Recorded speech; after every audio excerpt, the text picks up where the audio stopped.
Lynda Kinkade, and this is CNN News Now. US Republican presidential candidate Donald Trump cancelled a rally in Chicago on Friday to avoid potential violence. But some of that violence happened anyway when the dust settled. 5 people had been arrested and 2 police officers were injured. For his part, Trump says the scuffles at the event and others before it are not his fault, but are due to protesters.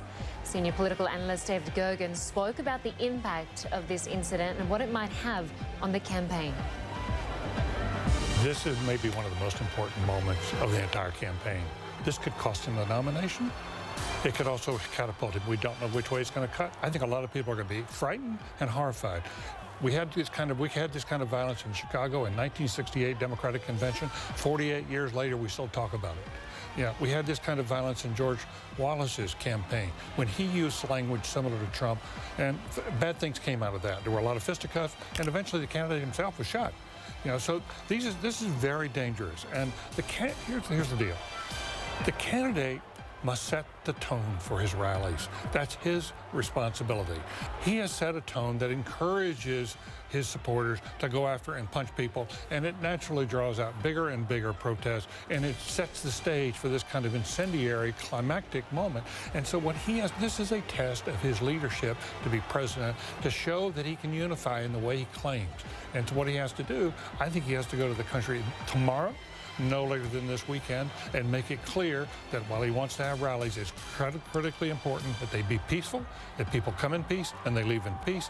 David, you said it could cost him the nomination. You think it could lose Trump voters with the voters who support him? Yes, sir. I think a lot of people are going to look at these pictures and be frightened.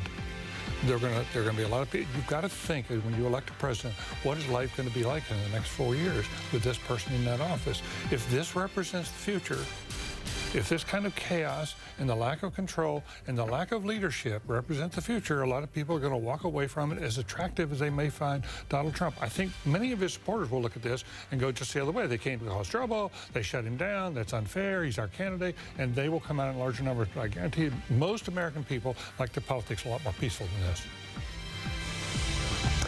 US officials say North Korea has lost one of its submarines. The US is unsure if the missing vessel sank or is adrift at sea off North Korea's east coast. The officials believe it may have suffered some type of failure during a military exercise. This comes as tensions on the Korean peninsula between the north and south continue to worsen. Angela Merkel, the German Chancellor, is holding a final campaign rally right now in the German state just west of Munich. The 3-state elections on Sunday will likely show how Germans feel about the Chancellor's migrant policy. Angela Merkel has faced a backlash over her handling of the crisis, and it has fueled support for an anti-migrant right-wing party.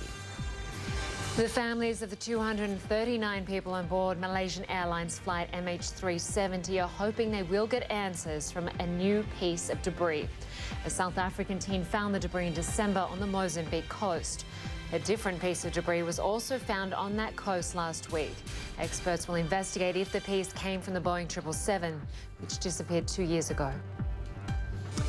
In America's southeast, at least 4 people have died in record-breaking rains. Hundreds of homes are flooded, and Louisiana and Mississippi have declared states of emergency. The flooding rain is expected to continue until Monday. And that is your CNN News Now. Stay with us for much more news coming up on CNN Newsroom.